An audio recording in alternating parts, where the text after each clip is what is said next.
All right, I am so glad to be here again with you guys. This is my second video of the 4 that I'm making based on the results from my questions yesterday. So yesterday we did camel and Ustrasana with a focus on the nervous system. Today we are going to work on Urdvha Dhanurasana, which is upward bow pose, right? So some people might call it full wheel or wheel. Those are more of a gymnastics term. In yoga, full wheel would be actually where you drop back and grab your ankles. So Urdhva Dhanurasana means upward bow pose. So that's where crossover happens, and then we get kind of confused about what the names are. So in this video, I want to talk about anatomical limitations that people might have and why the rules of alignment don't usually work in this pose. All right, so maybe you've heard that in Urdhva Dhanurasana, or even doing a drop back, which we're not going to do today, you want to keep your feet hip width apart and straight ahead, and keep the knees in line with the hips as well. And sometimes you might have even had a teacher come around and shove a block in between your knees, and you feel like, wow, that is some intense strain on my knees. So let's talk a little bit about why that really doesn't work. And then the other part of it is the shoulders, how the head of the humerus sits in the shoulder socket is going to greatly affect what you can and can't do in Urdhva Dhanurasana. So I have some tips for you for that. You can pretend that there's a wall here, even though there isn't, when we get a little bit further into this video. So first things first, let's go ahead and see what is Urdhva Dhanurasana in the first place.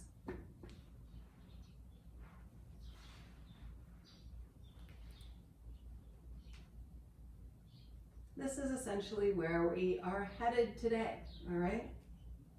So super fun. So one of the first things that I want to help students with is sometimes, well, here's a common cue, is touch your heels, right? This is a common cue. So depending on a whole lot of things, what can happen when you can touch your heels is that you're not really giving the shoulders the right message of being able to find that full open experience. And when you come up, you might notice that the knees are past the ankles. So if you have your hands here and then you push and the knees are past the ankles, maybe the shoulders aren't really cooperating. I mean, we're really looking for this. You want to push forward, but not everybody's shoulders are going to do that. So the first thing that I always suggest is to move the feet away from you until you cannot touch them. This is better for 90% of the population.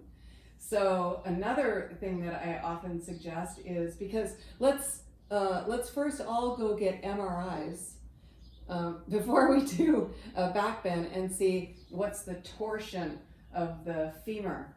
That's that spiral development that happens as you're growing. So what's the torsion? Where does the femur head sit in the acetabulum, that hip socket? Do your hip sockets point straight ahead?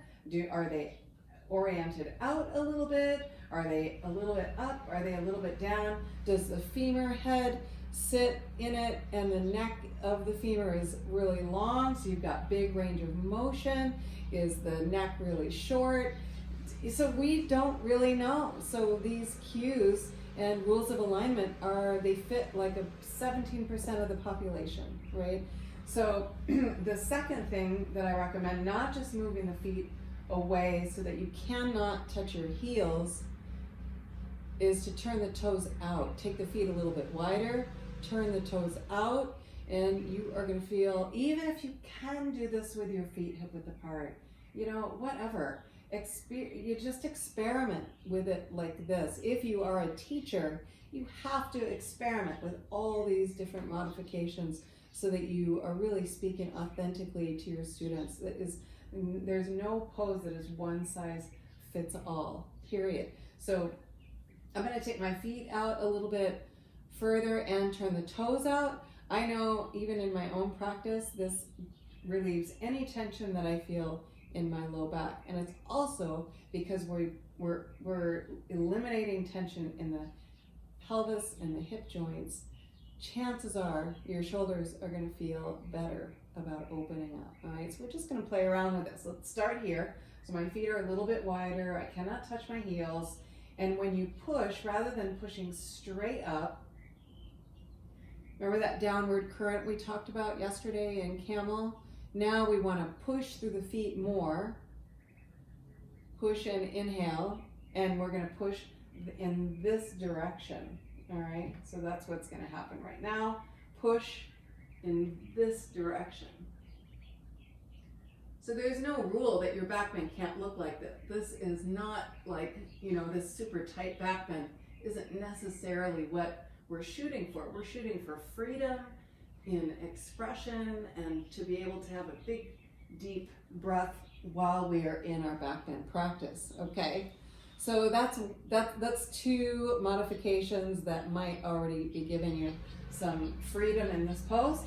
The second one would be the same thing to do with your hands, is take the hands a little bit wider, right? So we talked about camel not being able to reach back this way depending on the shape of the scapula or scapulae or how the humerus sits in the socket of the shoulder girdle. Then who's to say, like, what's going on here? Can we keep the hands shoulder width apart? If you take your hands a little bit wider, do you have more range of motion? Let's experiment. All right. Me personally, I have pretty good range of motion in my shoulders, but I am still going to try it with my hands a little bit wider. See how that feels.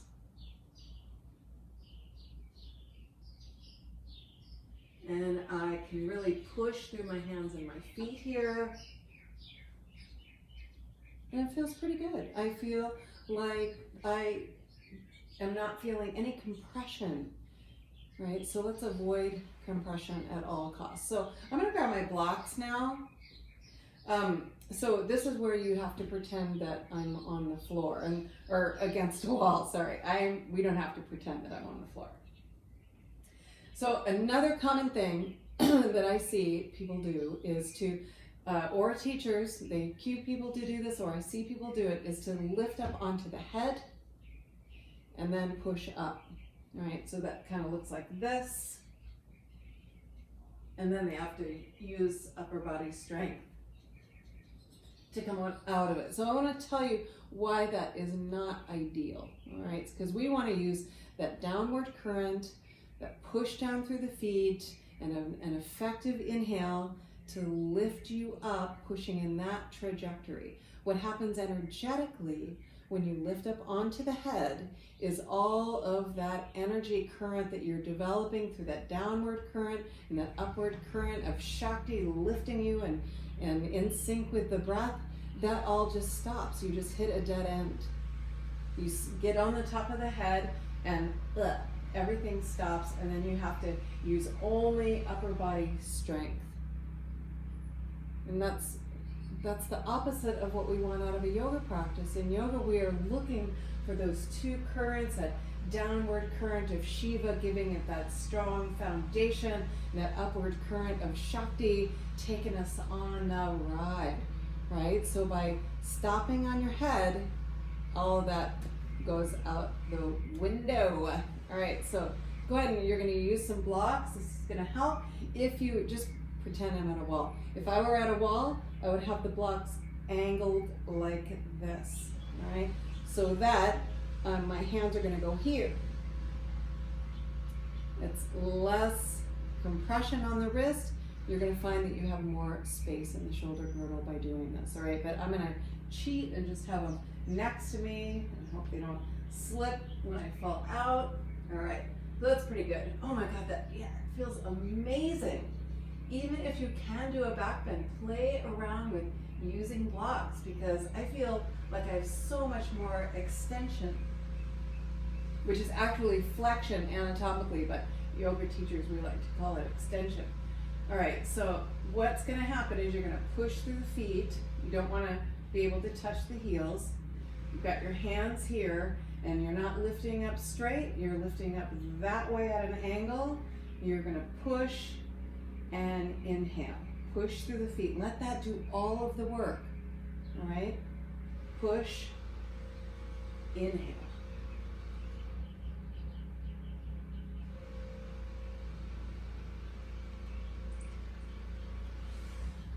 All right, I just love it. Urdhva Dhanurasana doesn't have to happen the very first time you do it, but it can, with a little bit of time and dedication. Use these blocks at the wall. I've had incredible success with students using them.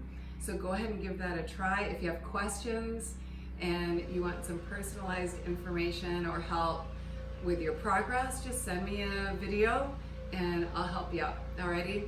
Thanks you guys. This is super fun and I'm excited for tomorrow. Tomorrow is Nattarajasana.